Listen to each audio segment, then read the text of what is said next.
You just found the perfect product that helps with staying cool during hot summer runs. No more gross warm water. Stay cool with this product from Gear Handle. This hydration tube cover helps keep your water cool and easily accessible.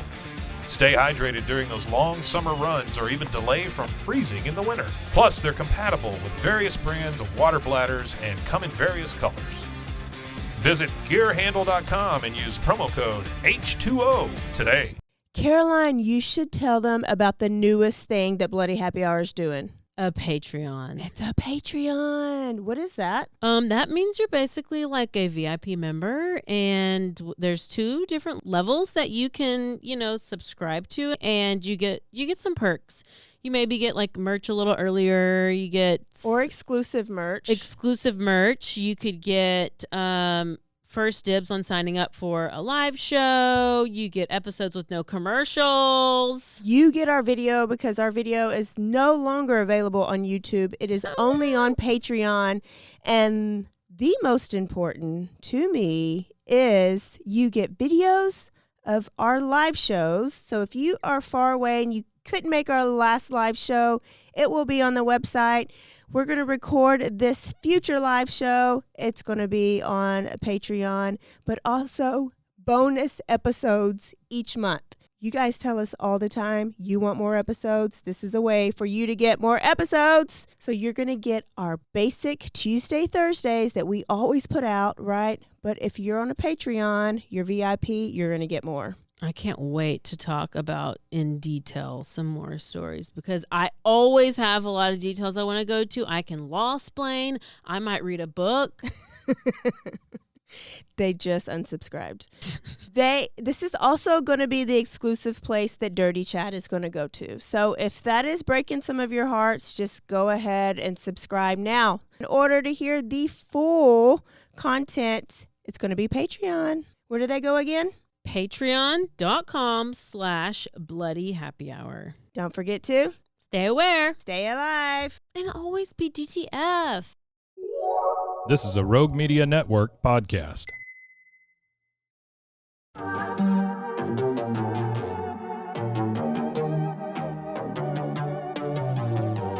Hey y'all, I'm April. And I'm Caroline.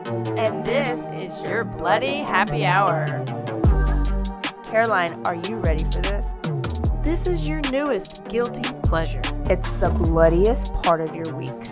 Did we say something about it also being happy hour? Show did. Because we about to be sipping on some murder. Bloody Happy Hour.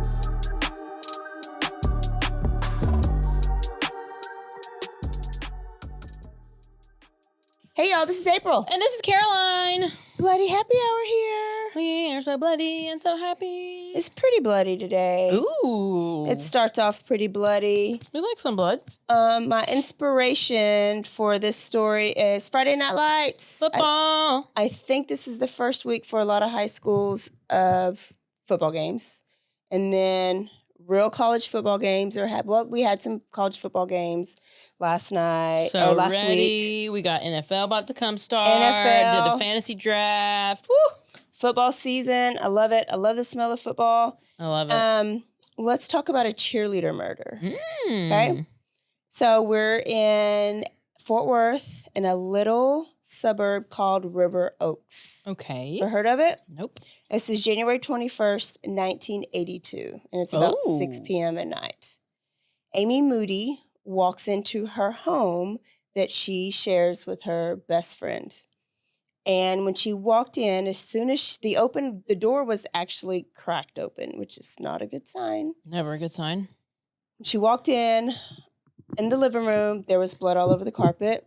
There was blood all over the walls. There was blood drag marks going into her roommate's room. Oh my gosh. So Amy's sister lived next door. So she walked out. She went and got her sister, and she says, "You need to come with me. Something's wrong."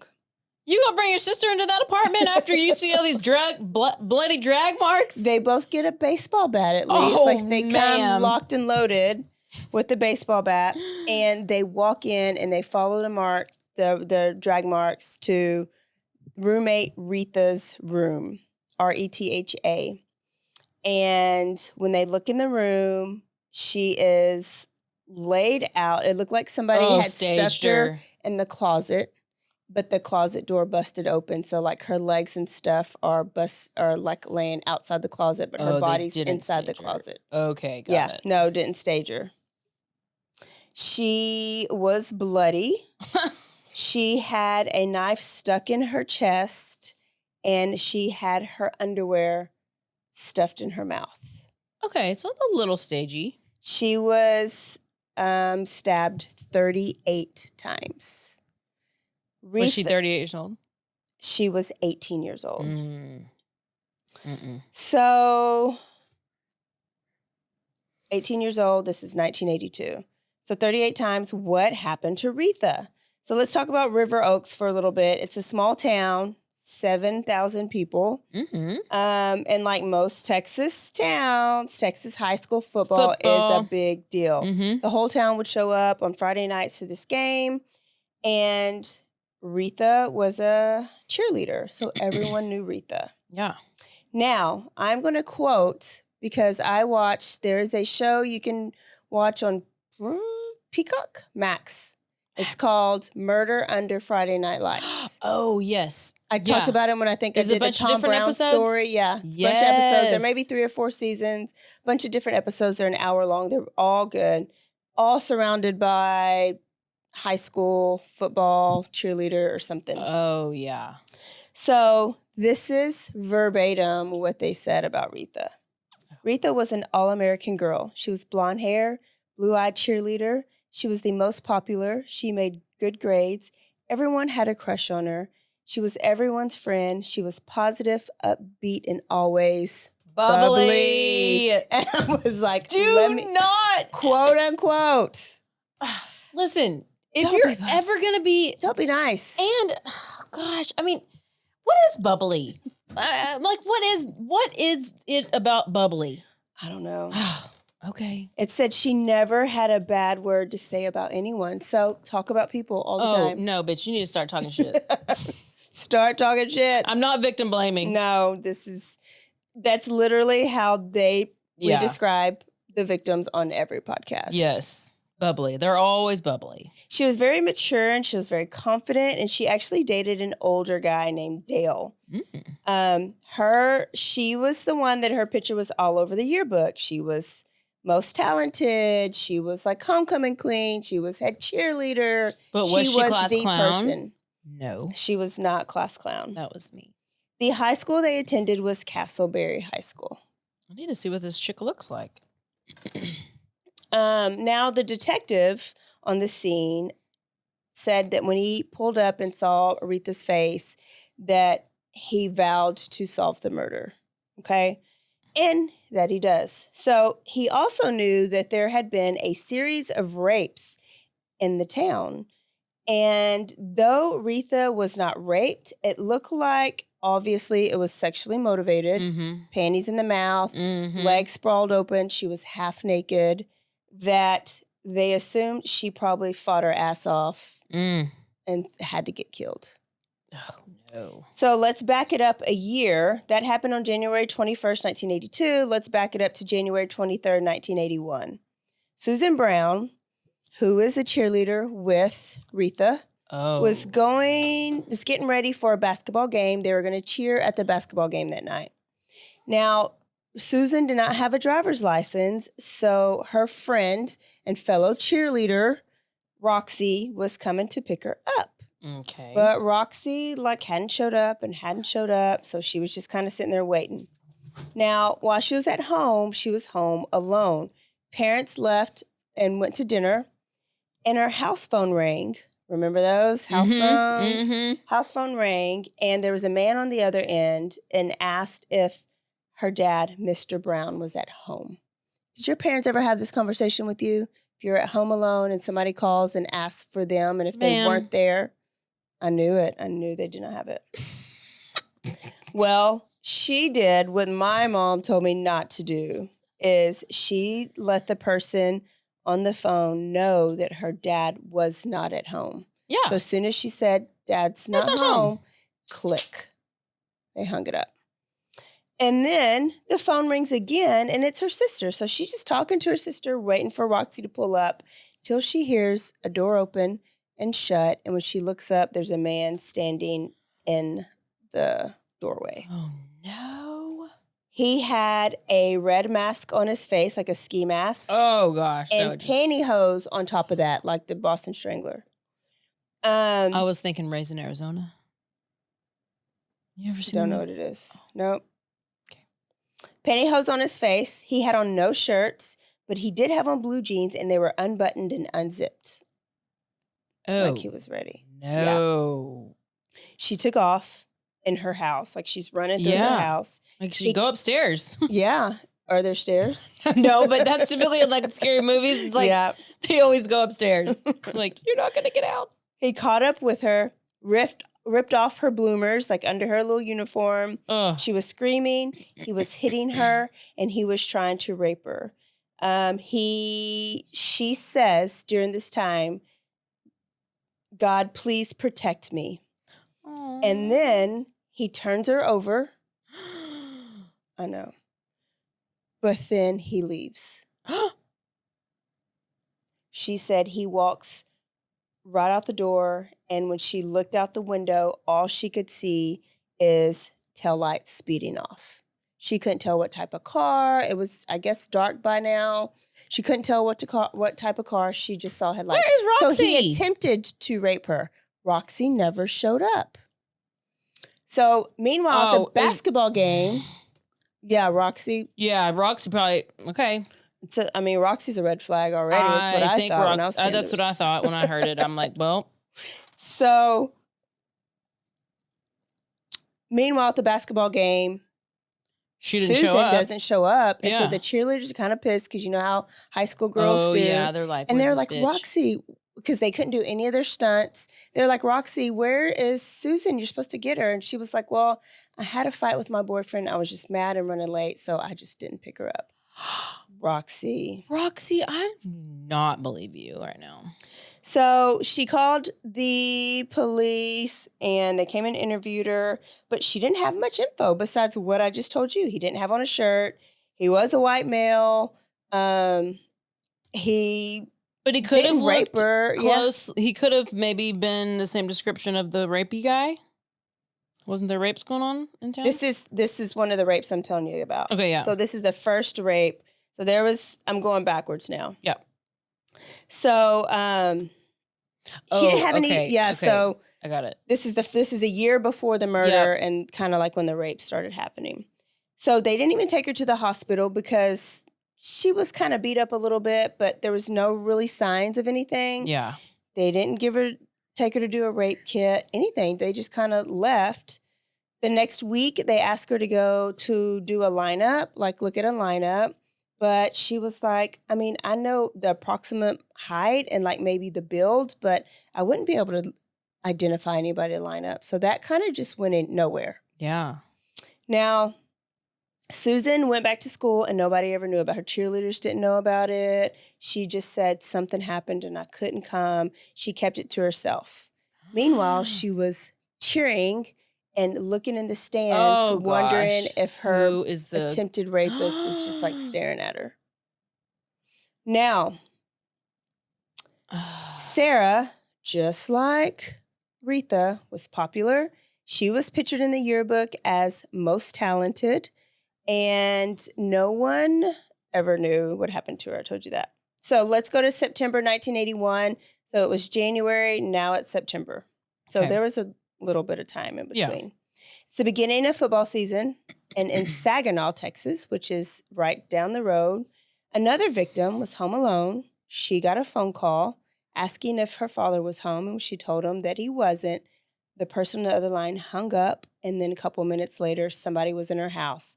Red mask, pantyhose on his head. Oh, no. No shirt, pants unbuttoned. Oh, she was raped. He completed the process with her. Oh, shit. She, too, was a cheerleader. Popular, beautiful, but a different high school. Uh-huh. December 7th, 1981. Lisa Tickner, 18 years old.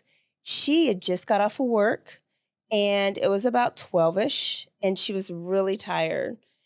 Her mom was in the living room watching TV, but she was in the late stages of a degenerative disease. So she was kind of incapacitated. She couldn't do anything for herself. She couldn't talk. Okay. Lisa went to sleep, but she woke up when she heard her door open. No phone call. No phone call.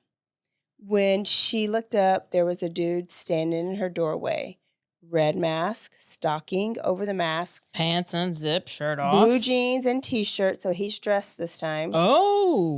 He leaped on top of her, choked her, tore back the covers, and raped her in her own bed. She asked where her mom was because she was worried about her mom. Where's my mom? Is she okay? And he whispers, she's fine. She's fine. Just do what I say, and I will not hurt you. Which is smart because if you talk in your voice, they might recognize it, right? If they know you. Oh my gosh, I hate this guy. So, I guess these people don't lock their door. He told her to roll over. I mean, think about in the 80s. When I grew up in high school, we didn't lock our door. Your lock latch key or whatever key. Yeah. I never did either. I mean, anybody and could have done. Especially in the 80s. Yeah. So we actually played outside. Yep. And we weren't worried about being kidnapped. No. You weren't because your parents didn't warn you about it. Like I was playing like hide and go seek with the 5 houses that closest to me. We were hiding. Hide and go get it. Yep. So he told her to roll over into her stomach, and that's when she thought she was going to die. But he actually just left. And when she heard footsteps going down the stairs. She ran out after him, followed him. When he was walking out the door, he passes by her mom, who's incapacitated, and pulls off his mask. She only sees the back of his head, but now she sees that he has brown, kind of shaggy hair. Mom could only just look and tear up. So police come, and Lisa said the attacker had to have known me and my family situation to know that you can walk straight past my mom and she can't do anything or say anything about it. Oh my gosh. She literally was like paralyzed or something. She just teared. Yeah. So yeah, she couldn't. So she knew she like maybe saw the person come in and then saw. Probably come in with the mask. Oh, and she just kind of is like laying there or something. Yeah, because she's like, aware. Is the worst thing. Like they said that she's aware, so she knew probably what was going on, but couldn't do anything about it. Yeah, probably some like ALS. MS. So police interviewed her, and this time they did a rape kit on her, and she had no idea who it was. But she says, if you do get any suspects, if any of the suspects look like the linebacker for the team, Wesley Miller, then that might be a good place to start. And they were like, well, why would you say that? And they said, she says, he looked like he was a football player, like had toned arms, like a football player build. So they made a note, may look like Wesley Miller in their notes and left it at that. The very next day, like not even 24 hours later, right across the street from Lisa, lived another cheerleader named Roxy McDonald. Okay. She was not raped, but her little sister was raped. The same fashion that Lisa was. Somebody snuck into her room. Did he get the wrong girl? That's what I feel like he did if he's trying to go for cheerleaders. Yeah. Sounds like he got the wrong one. Maybe so. Or maybe he thought that she was better when he saw that opportunity. I don't know. Roxy is a cheerleader, like I said, real good friends with Lisa, with Susan, and with Retha. So they're all on the cheer team together. But Roxy also happens to date a guy named Wesley Miller. No. Yes. So the last 3 that we've talked about are the same school, but the very first one was a different. Retha's same school. The one in Saginaw is a different school, but what a was cheerleader. Her name? Sarah. It didn't say the name. Oh, I didn't see a name. Sarah was at the school, and Lisa was at the school. So there's 3 from the same school. And then this Wesley And guy now- goes to that same school. and plays football. Oh, hell. Here we go. So Okay, so you said Roxy. They did something with Roxy's sister? they raped So And Roxy was the one that didn't go pick up yes, what's her face? yes, The beginning. yes. Roxy. Roxy. Is what, okay, now I know why he didn't get Roxy. He already got it. He gets Roxy when he won't. Okay. Oh. So now we're back at about the time of Retha's murder. Okay. So there's the Yeah. rapes. And so now at the time of Retha's murder, she had already graduated high school because it's January after she graduated. And she was living with best friend Amy Moody. Her and Amy were best friends since first grade. They would go home and do laundry and then make sure that they came back and met up at the house at the same time. They knew there was a series of rapes going on, so they were being very careful. They always locked their deadbolts, Mm-hmm. and they Mhm. weren't going to be at home alone for a while. And Retha's dad was like, y'all need to be careful. We have a crazy person raping all of your friends, Retha. And Retha's quote back to Dad was, Dad, he's just going to have to kill me because I'm not getting raped. I'm going to fight. Oh. And that's what Retha did. Oh, shit. So roommate Amy is the one who found the body at the beginning of the story. And the detective on the scene, so now we're back at the murder, detective on the scene, he wanted to know who has been in the house lately. They hadn't lived there very much, and they weren't having many guests because everything was kind of going on, and they were just pretty careful. Yeah. So interviewed Amy, ruled out Amy. They were like, her emotion was just way too genuine. It wasn't her. Mm-mm. Family members that had been there ruled them all out.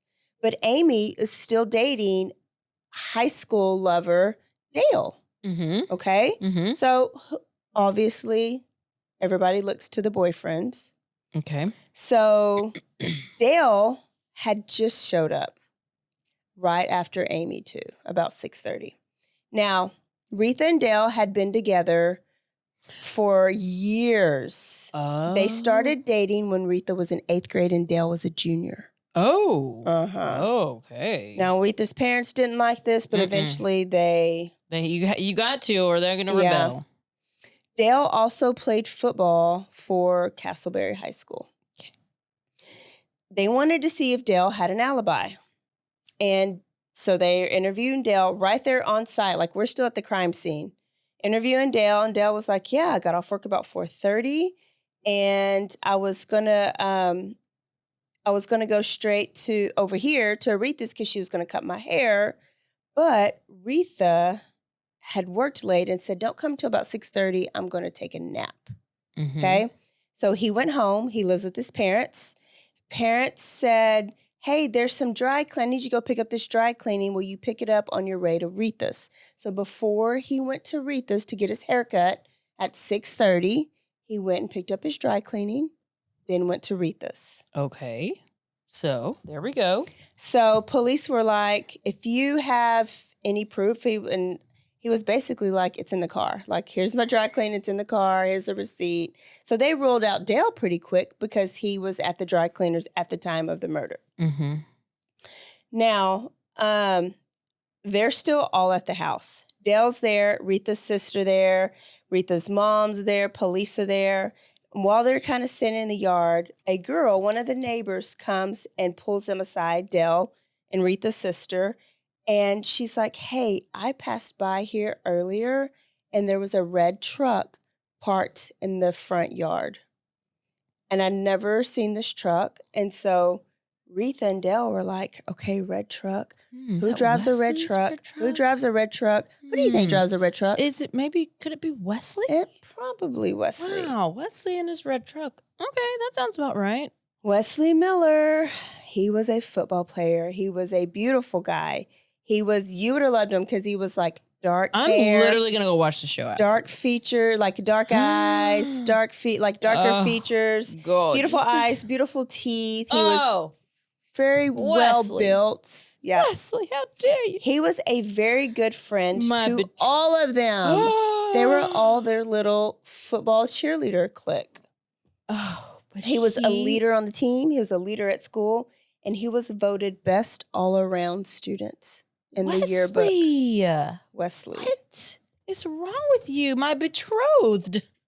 Now, an anonymous tip comes in, and this tip says that Roxy, Wesley's girlfriend, washed some of Wesley's bloody jeans earlier that day. Okay. Roxy. Well, if I called it, then I called it. But I could. But now I'm like, well, is Wesley calling in this fake tip and trying to frame her? Let's see. Let's see. So police are like, okay, so we know that Roxy dates Wesley. So they bring in Roxy for questioning. And She probably was having a fight with her boyfriend because he was. yeah, Going he can't get it up unless he's choking you. Yeah. So she said that Wesley came to her house about 5:45 that day of Retha's murder, and that he was bloody. She said that he had played football with some friends, and that one of the guys had a bloody nose, but he had somewhere to go, so he needed her to wash the jeans while he was there. Roxy lives 3 minutes from Retha, like right down the road. So police were like, fits in the timeline. He's been seen with blood. His car, he has the right car. We are going to bring him in. So they got an arrest warrant and interviewed him. Mind you, this is only 5 hours after the murder. All of this is happening that same day within hours. This is the fastest solved case ever. So they bring him in. And of course, he's very nonchalant. Not worried at all, like very even, tempered, calm, cool, calm, collect. And they said, where were you? And were you at Retha's house? Like, what's going on? And he was like, yeah, I actually was at Retha. Like, me and Retha had something going on. We were messing around. Okay. And that I was visiting her and I went over there to have sex. But when we started messing around, she stopped and she pushed me off. So then we stopped. But then we started again. And she stopped and she pushed me off. So then we stopped. That third time, though, I was just mad and I got a little carried away. And we started fighting because I did not get off the third time she pushed me off. So he said that they got into a scuffle and that he don't remember stabbing her, but it had to happen because he remembers leaving and she was dead. So he remembers the detail of everything else. Wow. You just you blacked out. They always black out. You just have a blackout. It's a moment of insanity, right? It's like yeah. So he said that he snapped, and he said that he grabbed a knife from the kitchen and he realized he did something because when the knife was in his hand, he knew he had to wash it off really, really good. So he washes it off in the kitchen. When he goes back into the closet where he stuffed her, he slits both of her wrists to make sure that she's really dead. But he doesn't remember that. Sticks the sticks the knife in her chest. And leaves. And the panties. Yes. In her mouth. Yeah. But he remembers that, but not the 38 times that he stabbed her. Oh, he remembers the end of it. He remembers being bloody, cutting the wrists, putting the panties in, and leaving the knife in. But not the actual stabbings. Not the stabbing. Yeah. Okay. Psychologist later said he's lying, obviously. A little bit. So now they're like, we got a confession. He knows specific things about a crime scene. The knife did come from her kitchen. Her wrists were slit. He did have the knife stuck. She did have the knife stuck in her chest. So they were like, okay, we got it. They also said he was talking about it with no remorse, like he was talking about a recipe. Olive oil in the pan, saute the onions and the peppers, just like that. Just like that. So they also wondered, could he be linked to all these other rapes that have been happening? Because, I mean, he obviously has a type and he has a profile. But they're like, we're not going to worry about the rapes yet. Let's focus on this murder. He goes to trial for murder. And during this murder trial, remember I told you he's a good-looking boy? Yeah.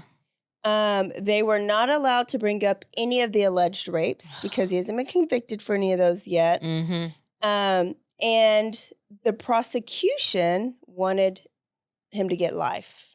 Mm-hmm. But his great lawyers convinced the jury that it would ruin the rest of his life, that he's young, that this is just a little mistake, and that he ought to be able to live his life and correct his wrong. Mm-hmm. And so jury deliberated, and he was sentenced to 25 years with the possibility of parole in about 2 years. Oh my gosh. He could be facing parole in 1984. This is 1982.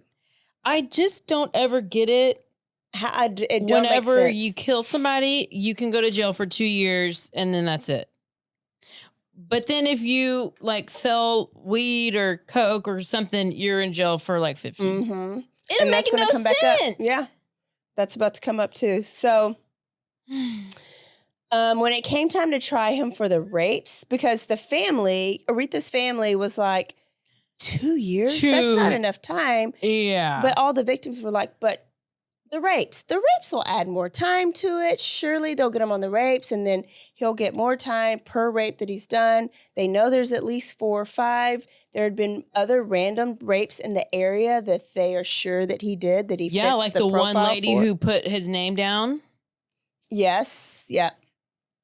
There was a lady in a laundromat that was raped in a laundromat and he didn't have on a mask because he didn't know her. Oh my gosh. How many people did he rape? She did a sketch. Yeah. There's no telling. And why? You're so like, is it just the like element of surprise or like the suspense of it or like the knowing that you're doing something wrong and like having the power over somebody? Like, I guess. They were saying that you can interview all the rapists and the only thing that they have in common is a lot of them are narcissists, but everything, like their motive and everything they do, it's all different. It's all different. So when they came to try him for the rapes, they could only do one of them because back then there's no DNA testing. So the rape kits meant nothing. And they meant nothing? They meant nothing. I was like, so why take them? I guess for future things. But they did have a fingerprint on one of them. So he agreed to plead guilty to that one rape. Mm-hmm. But all the other probation? ones just kind of forgot about it. So he did get 20 years for that one rape. That's more than the thing. But look, he got 20 years for that one rape, but to be served concurrently with his current sentence. Okay. So the 25 years and the 20 all at the same time. So slap in the face, right? But because he's so good looking and everybody loves a football player, and how many people were his fans for all those on the jury was his fans for all that time? And yeah, you never know. He deserves a second chance. So does Scott Peterson. So Wesley was released from prison by 1992. Now, he was up for parole in 84. The family had petitions. They they sent letters of the crime scenes to the parole board, and they were there, and they spoke, so he did not get out like that first one. Good. So but in 1992, he did get out. And this is kind of like a Kenneth McDuff situation, a mandatory release because of overcrowding. No, my gosh. The Texas prisons were full because of the war on drugs. So it was full of people for marijuana and drug charges. But you let out the rapists and murderers, but keep the drug dealers in. But look, they were like, we're going to be fair. We're going to give everybody a fair chance to get out. If your amount of days in prison, the amount of days and the amount of good days is equivalent to at least a third of your sentence, we're going to let you out. So he got out with doing like 8 years of his 25-year sentence. And immediately went back. So he was let out of jail 5 times from 1992 to 2018 because each time he would violate parole and go back. What an idiot. Violate parole What an and go idiot. back. I cannot with this guy. All with attempted assaults on women. Keep him in there. No. Take the wheel. Right now, he currently lives. So one of the paroles, Oh my gosh. the girls that got raped, they contacted all the counties around them, 13 counties around them, and got them to agree to put him on some list or something, or don't let in the county, not take him in a halfway house, that he's not allowed to live in the county. So they at least made it so he wouldn't be close. So he currently lives in a mandatory supervised treatment facility for violent sex offenders in Littlefield, Texas. Get him out of here. Send him to California. Here is the crazy part is there's a picture. It's all kind of crazy. Think about like in the yearbook when there's the cheerleader pictures, right? Yeah. So all the cheerleaders are there. The sponsor might be in there. The mascot's in the middle, and you got like your megaphones or your pom-poms on the side. And there's an order. Everybody's like in this order, right? Well, he had a picture of the cheerleaders, the yearbook cheerleaders. And if you look at the order of the pictures, there's one up here. This is like Lisa, Aretha, Sarah, Roxy. So he was going in order of this yearbook picture. He was just going to keep going and get until he got all of the cheerleaders. And he was just wanting to rape them. Yeah. But the kill was because she fought back. Yeah. And did he actually rape her? There was no signs of rape. Okay. Because I think they ended up just fighting. He killed her and he left. Yeah. Yeah. So it went wrong. His plan went wrong. So he had to go and I wonder. So they said he got Roxy's sister as his placeholder for Roxy because he screws Roxy all the time. Yeah. So it would have just gone up this way up the picture. Gosh. Isn't that crazy? And I'll have to show you his picture. He was a cute little boy. Look, okay, let's see. And you got a picture back then too. Like this is the 80s. Look at that jawline. Look at the hair. I'm all about a jawline. I love those a good jawline. Little and dimples, pretty teeth. Ma'am. Yeah. I'm gonna have to go. Nobody was gonna say no to you anyways. But that's what he wanted. He wanted people to say no so that he can take it. Oh my gosh. So there's your Texas high school football. Love it. Murder. Check out the show. It's a great show. It is, and I watched one episode, and I'm gonna have to watch another one. I'm gonna have to watch it because that's so good. There's a local one that I want to do, but I'll do it. It is. It's a hard one. Ooh, it's a hard one. That's okay. What she said. When will we see them again? When will we see them again? Tuesday. Next Tuesday. See you next Tuesday. Don't forget to stay aware. Stay alive. Wait. What did I say? Don't forget to stay aware. Stay alive. And always be DTF. Bye, y'all. Goodbye.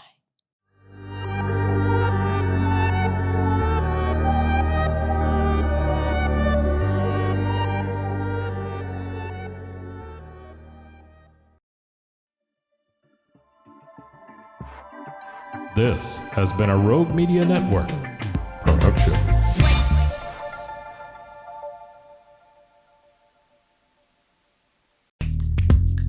Are you a podcaster? Let's talk podcast hosting. Are you tired of your current podcast host? Need real support in a community that gets it? At Rogue Media Network, we offer top-tier podcast hosting services to help you thrive. From hosting and distribution to dedicated support, we've got you covered. Starting as low as $25 a month. Join our community of passionate podcasters today. Contact us at hello@roguemedianetwork.com.